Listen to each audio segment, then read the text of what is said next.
Hoy iniciamos nuestro día con esta terrible noticia de lo que sucedió en Texas, en Estados Unidos.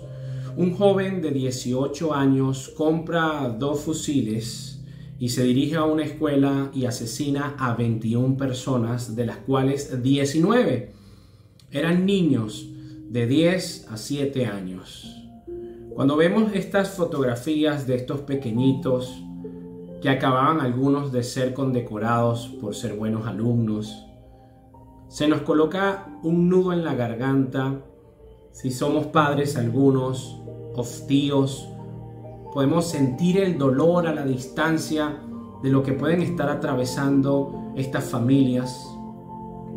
Y en medio de todo este asunto, he visto también cómo muchos, movidos por el impulso y por querer respuestas inmediatas, le echan la culpa a Dios. ¿Dónde estaba Dios? Si Dios existe, ¿por qué permitió esto? Algunos incluso dicen, por eso es que no creo en Dios. Porque ¿cómo es posible que si hay un Dios de amor permita que un psicópata entre a una escuela y asesine a unos pequeñitos que apenas estaban comenzando la vida? Si tú has tenido estas interrogantes, o tú también has padecido una tragedia, has perdido a un familiar, has sido víctima de una situación difícil, yo quiero animarte a que por primera vez cambies la perspectiva. Y en vez de tú creer que tienes el poder de sentar en el banquillo de los acusados al Dios Todopoderoso, tú puedas reconocer que tú tienes un pensamiento finito y que los pensamientos de Dios no son nuestros pensamientos.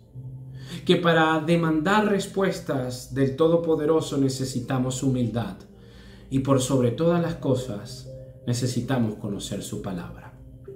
Hablando de su palabra, yo quise el día de hoy dar algunos ejemplos para que en estos ejemplos podamos conseguir un patrón que nos va a servir para despejar temas cuando se trata de Dios y las tragedias.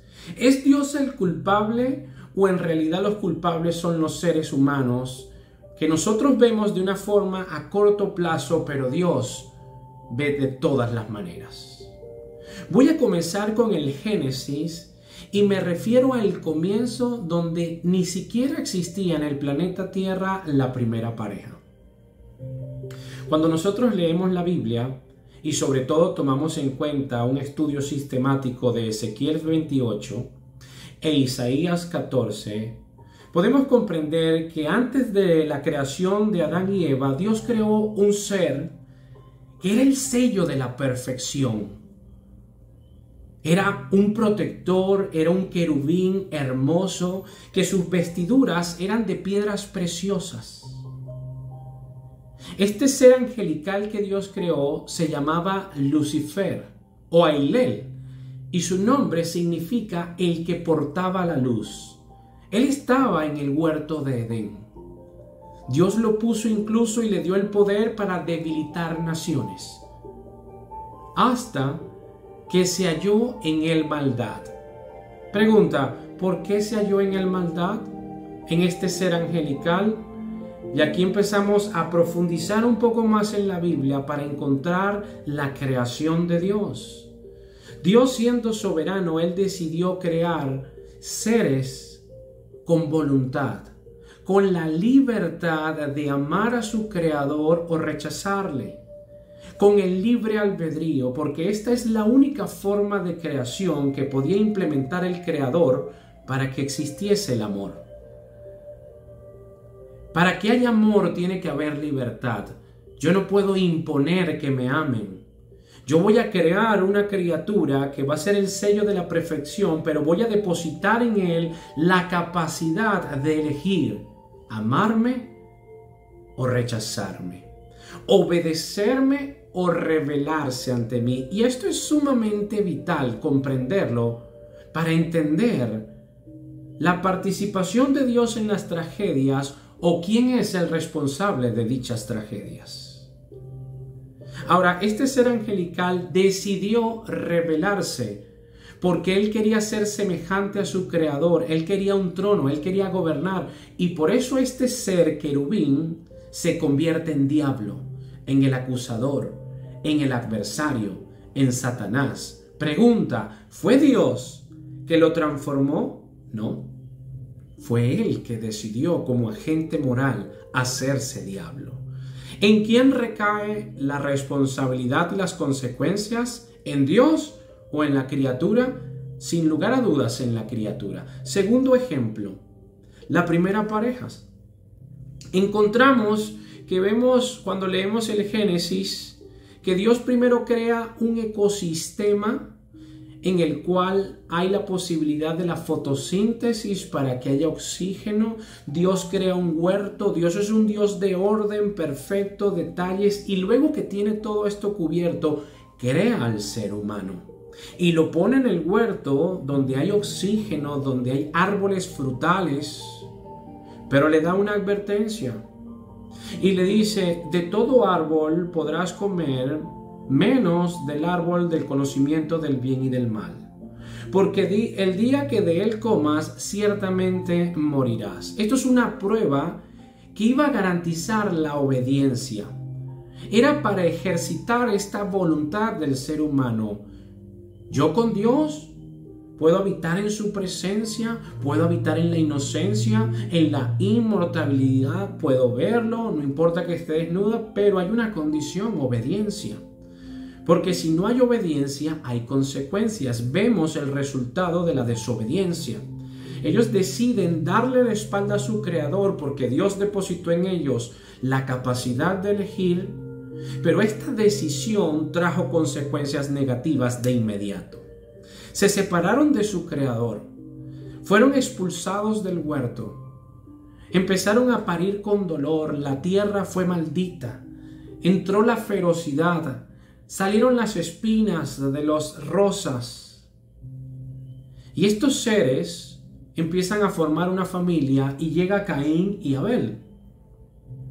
Y cuando nosotros somos miopes y únicamente vemos que Caín mató a Abel, decimos: ¿dónde estaba Dios? ¿Por qué Dios permite que un hermano con este nivel de maldad asesine a un inocente que más bien está alabándolo? Pero como estamos estudiando sistemáticamente, comprendemos que Dios estaba cuando le advirtió a sus padres. Dios estaba cuando los puso en un huerto perfecto. Dios estaba cuando depositó en ellos la inmortalidad. Dios estaba cuando creó cielos y tierras con condiciones para que ellos pudieran habitar. Dios estaba cuando les amó y los creó.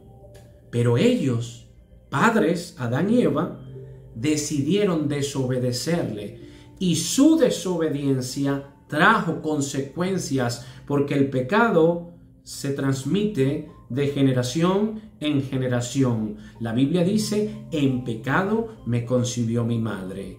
Y viene este ser, Caín, lleno de maldad, con envidia hacia su hermano, y materializa el primer asesinato. Empezamos a ver las consecuencias de nuestros pecados, de nuestra desobediencia. ¿Quién decidió desobedecer? El hombre. ¿Quién padece las consecuencias? El hombre. Tercer ejemplo, y aquí empezamos a encontrar que Dios es soberano. La palabra soberano quiere decir que Él puede hacer lo que Él quiera sin pedirle explicaciones a nadie. Si yo me compro un carro y yo quiero rayar el carro, yo soy soberano de ese carro, yo lo compré, yo lo puedo rayar. Si yo le quiero reventar los vidrios, yo se lo puedo reventar. Si yo lo quiero picar en pedazos y venderlo en chiveras, yo lo puedo hacer porque es mi carro, yo soy soberano de él. Pues Dios es soberano de toda su creación. Y aquí pasamos al tercer ejemplo, que lo conseguimos en Génesis 6. El diluvio. Génesis 6:11 dice: y se corrompió la tierra delante de Dios, y estaba la tierra llena de violencia. Y miró Dios la tierra, y aquí que estaba corrompida, porque toda carne había corrompido su camino sobre la tierra. Dijo pues Dios a Noé: he decidido el fin de todo ser, porque la tierra está llena de violencia a causa de ellos, y aquí que yo los destruiré con la tierra. Y aquí algunos miopes que creen que tienen el poder de juzgar a Dios dicen: aquí vemos a un asesino, pero es que Dios es soberano. Y cuando lo vemos con la sabiduría de Dios y con el discernimiento de Dios, aunque tú no lo creas o te cueste comprender lo que voy a decirte, lo que Dios hizo en este momento fue un acto de misericordia para tu vida y para la mía. Porque aquí dice que la tierra estaba llena de violencia, que todos estaban llenos de maldad.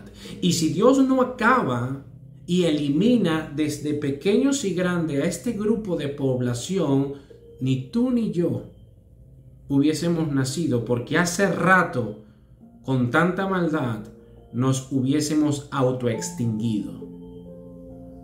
Pero Dios interviene en su misericordia, como este ejemplo sencillo pero muy ad hoc para comprender. Tengo un guacal de frutas y tengo 3 frutas podridas. Yo no puedo arriesgar a 17 manzanas porque 3 están podridas. Yo tengo que sacar las 3 para que las demás queden bien. Y aquí empezamos a comprender un poco más la mente de Dios, porque Dios es soberano. ¿Acaso el barro puede decirle al alfarero: yo quiero que tú me hagas así? Tenemos que ubicarnos en nuestro lugar para comprender a Dios. Somos barro, Él es el alfarero. Somos creaciones de Él, que podemos ser sus hijos si creemos en Cristo, pero Él es el creador. Cuarto ejemplo para irnos acercando a la tragedia. Se encuentra en Génesis 19, del 1 al 11, la destrucción de Sodoma y Gomorra. Capítulo 1 dicen que llegan 2 ángeles, seres angelicales, a la ciudad de Sodoma. Y en el versículo 4 muestra algo muy interesante. Dice: pero antes que se acostasen, rodearon la casa los hombres de la ciudad, los varones de Sodoma, todo el pueblo junto, desde el más joven hasta el más viejo. Y llamaron a Lot y le dijeron: ¿dónde están los varones que vinieron a ti esta noche? Sácalos, para que los conozcamos. La palabra conocer en la Biblia es relación sexual. Adán conoció a Eva. Salomón conoció a la reina Saba. Conozcamos es que estos hombres eran tan pervertidos que eran violadores, y que vieron 2 ángeles que entraron a casa de Lot y rodearon la casa desde el más pequeño hasta el más grande, y le decimos: mira, los queremos violar. Eso era lo que estaban diciendo: me quiero acostar con ellos. Lot se preocupa porque son seres angelicales y sale y cierra la puerta y dice: oye, ¿saben qué? Yo tengo 2 hijas vírgenes. Yo puedo sacarlas, hagan con ellas lo que les plazcan, pero no toquen a estos hombres, porque vienen de parte de Dios. Y ellos no querían obedecer porque había tanta perversión en este lugar que tuvieron que intervenir a los ángeles y colocarlos ciegos a todos. Y luego cayó azufre y murieron todos. ¡Ah! Un genocidio de Dios, un acto de misericordia. El pecado es el virus más contagiante, más perverso y más mortal que existe en la humanidad. Y si no lo detenemos, pudre todo. Y Dios, que es soberano, decidió eliminar a estos pervertidos, violadores. ¿Quién soy yo para cuestionarlo? Conclusión de esta primera fase. Deuteronomio 32:5. La corrupción no es suya, de sus hijos es la mancha. Generación torcida y perversa. No es Dios. Dios creó un ser angelical perfecto. Dios creó un huerto de Edén con todo tipo de frutas. Dios creó un ecosistema con fotosíntesis. Dios creó perfección. Dios creó con orden. Nosotros decidimos desobedecer, llenar nuestro corazón de iniquidad, de maldad, y por consecuencia viene todo esto que se llama tragedias. Eclesiastés 7:29. He aquí, solamente esto he hallado, que Dios hizo al hombre recto, pero ellos buscaron muchas perversiones. Y luego, cuando las perversiones traen consecuencia en nuestras vidas, tenemos la suficiente desfachatez. De ahí mencionar: pero ¿por qué Dios permitió que esto me pasara a mí si yo soy bueno? No hay bueno. Luego de que nuestro error se nos devuelve como un boomerang y afecta a nuestras generaciones, en vez de doblar rodillas y arrepentirnos, tenemos la suficiente arrogancia de creer que podemos preguntarle a Dios: ¿tú por qué permitiste esto? Profesando ser sabios, se convirtieron en necios. Con este contexto vamos a discernir la tragedia ocurrida en Texas. Ciertamente es doloroso la muerte de estos niños y maestras. Y quiero animarte a que el día de hoy, cuando termine esta transmisión, puedas orar por estos familiares, puedas orar por esta nación, puedas orar por la nuestra, puedas orar por el mundo, puedas orar por las iglesias, puedas orar por el amor. Ahora, se cataloga como tragedia cuando varias personas fallecen en un mismo suceso. Sin embargo, la verdad es que vivimos en un mundo trágico y caído. No es que en el mundo hay tragedias, no, el mundo es trágico y está en una condición caída, separados de Dios. Por eso mataron a Cristo, porque Cristo no es del mundo. Por eso es que a los seguidores de Cristo, Cristo les dijo en Juan 17, no son del mundo, porque el mundo está caído. Y yo quiero hablarte en este momento de estadísticas que quizás muchas de ellas no las conoces y que las puedes ver en tiempo real en las páginas oficiales de estadísticas. Por si no lo sabías, hoy, en lo que va hasta la fecha, han muerto más de 140,000 personas, de los cuales 27,000 son personas que murieron por hambre. Hoy, estoy hablando de un día. Hoy murieron 27,000 personas porque no consiguieron alimento. En lo que va de año, han muerto más de 3 millones de niños de 5 años por violencia, por desnutrición, por descuido, por enfermedades, por tragedias. Más de 3 millones. En lo que va de año van más de 17 millones de abortos. En lo que va de año van más de 425,000 suicidios. Y finalmente, ¿saben cuánto dinero fue gastado hoy en videojuegos? Más de 277 millones de dólares. Hoy. ¿Y por qué hablo de los videojuegos? Porque cuando tú analizas el perfil psicológico del asesino Salvador Ramos, el joven de 18 años, los testimonios dicen que era adicto a los videojuegos, que era una persona que fue víctima de bullying, que tartamudeaba, que tenía problemas, que no fue criado por un padre, sino únicamente por una madre soltera, de que era agresivo y que su descarga era encerrarse con los videojuegos. Y cuando analizamos la historia y vemos la cantidad de tiroteos que hay en Estados Unidos, vemos que muchos jóvenes pasaron, antes de materializar el tiroteo, horas en PlayStation, matando zombies.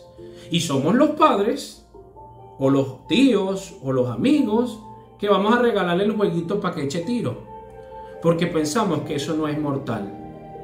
Somos los padres, o los representantes, que como estamos tan ocupados queriendo gobernar el mundo, le damos al niño la tableta o el celular y que se encierre en el cuarto y vea pornografía, eso no importa, eso no mata a nadie, que siga jugando, que eso no importa. Pero luego vienen evidencias donde los psicólogos muestran la advertencia seria de cuando un niño pasa excesivo días y horas metido en esto, que luego quieren materializar los tiroteos, y nosotros nos sorprendemos y preguntamos ¿dónde está Dios?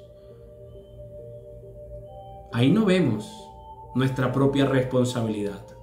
Podríamos cuestionarnos a nosotros mismos y ver que tenemos una compasión selectiva. Cuestionamos, filosofamos, incluso nos indignamos cuando presenciamos estos eventos. Pero lo cierto es que las tragedias suceden a diario porque vivimos en un mundo trágico y caído. No lo digo yo, lo dice la Biblia. Isaías 24, del 4 al 6. Se destruyó, cayó la tierra, enfermó, cayó el mundo. Enfermaron los altos pueblos de la tierra y la tierra se contaminó bajo sus moradores, porque traspasaron las leyes, falsearon el derecho, quebrantaron el pacto sempiterno. Este profeta que está dando esta profecía que aún no se ha cumplido es el profeta mesiánico que vivió 700 años antes de Cristo y que dijo cualquier cantidad de profecías que se materializaron en Jesucristo. Él dice, la tierra va a caer. Él dice que los moradores están contaminados. Y el versículo 6 dice, por esta causa la maldición consumió la tierra y sus moradores fueron asolados. Por esta causa fueron consumidos los habitantes de la tierra y disminuyeron los hombres. En la actualidad somos 8 billones de seres humanos en el mundo, casi 8 billones. Y ya existen hombres prominentes en el mundo que dicen somos demasiadas personas. Por ejemplo, Bill Gates. Y por esto promueven el aborto, y por esto promueven la ideología de género, y por esto promueven los suicidios o la eutanasia, porque como sea hay que acabarlos porque hay demasiada gente. Y aquí dice que se van a disminuir los hombres. Y en Apocalipsis dice que se van a disminuir los hombres. Ahora, prestemos atención lo que dice en el versículo 24. Enfermaron los altos pueblos de la tierra. Aquí se refiere a los gobernantes, a los líderes políticos más prominentes del mundo. Y qué interesante que cuando estudiamos las industrias más poderosas del mundo son las siguientes. Te las voy a decir en orden aleatorio para que tengamos una idea. Número 1, la industria farmacéutica genera billones de dólares. No es negocio conseguir la cura del cáncer. No es negocio conseguir la cura del COVID porque esto es demasiado money. Y por eso es que es la primera vacuna, la tercera dosis, la primera dosis, ahora no es la cuarta dosis, ahora no es esta, ahora es la otra, porque en todo esto hay ganancias.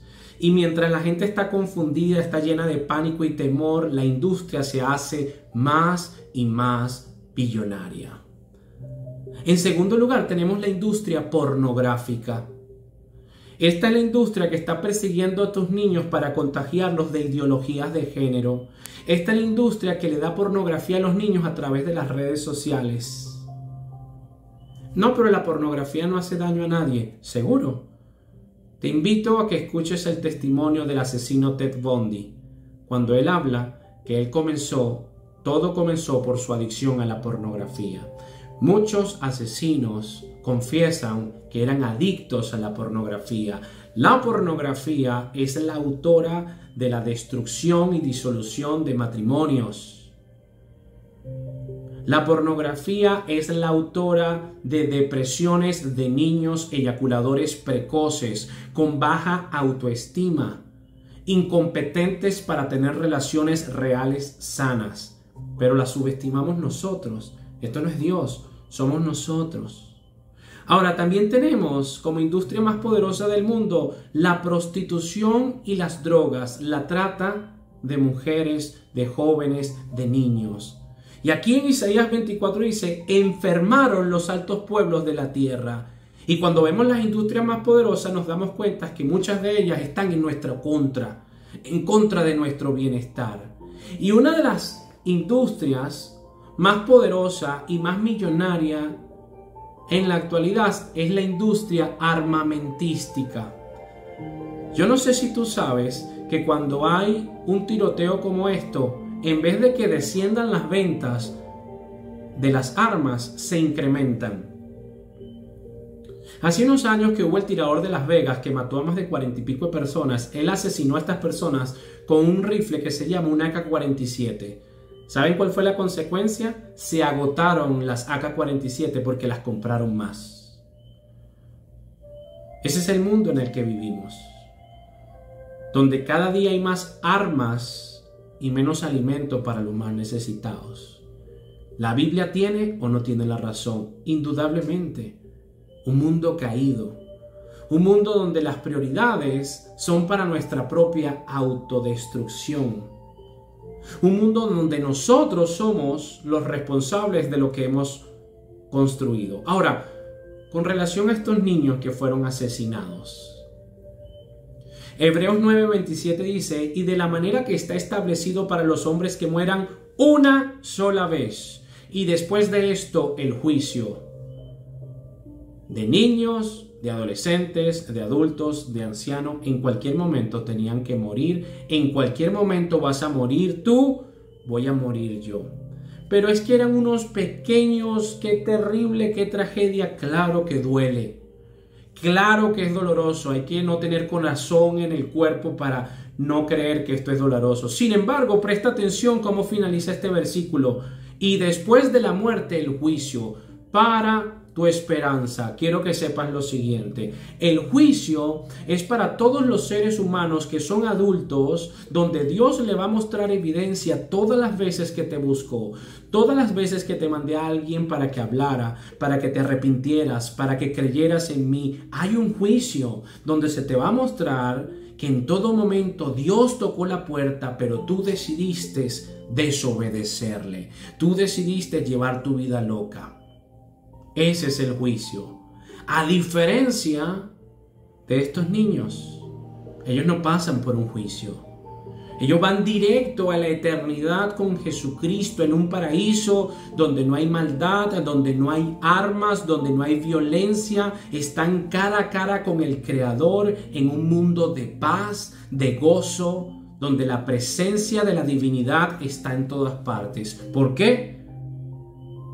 Porque de los niños es el reino de los cielos, y porque cuando muere un niño que no tiene una conciencia desarrollada para discernir de lo bueno y de lo malo, va directo al cielo. Desde esta perspectiva, mi fe se fortalece en vez de que mengüe. Desde esta perspectiva, yo puedo orar de la siguiente manera: gloria a Dios, bendito seas, Señor, que tú en tu infinita soberanía decidiste llevarte a estos niños contigo, Padre. Qué bendición es saber a través de la Biblia que ahorita están en el paraíso gozando de tu presencia y que no van a tener que pasar un tiempo, unos años, unas décadas en este mundo de perversidad, donde podrían estar adictos a pornografías, a problemas de autoestima, a descuidos, a deterioros, a violaciones. Bendito seas, Señor, que tus pensamientos no son mis pensamientos. Ahora te ruego en el nombre de Jesús que a las familias que se quedan, a sus padres, a sus amigos, a los que van a padecer el dolor de su ausencia, fortaléceles. Envíale personas que sean mensajeros tuyos para que puedan animarles. Sé tú, Padre, quien consuele a las madres. Sé tú, Dios, quien nos ayude a nosotros a tener discernimiento para comprender que no somos dioses, que padecemos las consecuencias de nuestros propios pecados. En el nombre de Jesús. Amén. Esta es nuestra esperanza, que hay vida después de la muerte. Si no existiese vida después de la muerte, la vida fuese injusta. Los niños murieron injustamente, asesinos y violadores se matan y no pagan las consecuencias de sus errores. Tiene que haber vida después de la muerte. Yo creo en la vida después de la muerte. Cristo habló de la vida después de la muerte. Él es la verdad, Él es el camino, Él es la vida. Yo creo en eso.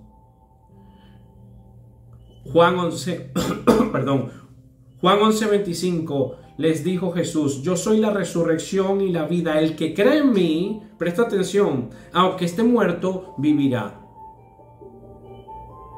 Esta es nuestra esperanza. Querido amigo, si tú has padecido una situación parecida, humíllate ante Dios. No cuestiones a Dios por las tragedias. No le eches la culpa a Dios. Analiza el mundo en que vives. Analiza tu propio comportamiento. ¿Cuántas veces involucras a Dios en tu vida? Humíllate ante Dios. Esto quiere decir, cierra tus ojos y dile: Señor, rómpeme la cáscara que bordea mi alma y dame un alma sensible para ver tu poder, porque te necesito, Padre. Te pido perdón porque te he cuestionado cuando tú eres un Dios perfecto, un Dios de amor, y somos nosotros los que hemos convertido en tu creación en un chiquero de maldad. Te pido perdón porque únicamente te menciono cuando veo estas tragedias y cuestiono tu existencia. Ayúdame, Dios, a tener un corazón renovado, una mente renovada, y háblame a través de tu Espíritu. En el nombre de Jesucristo. Amén.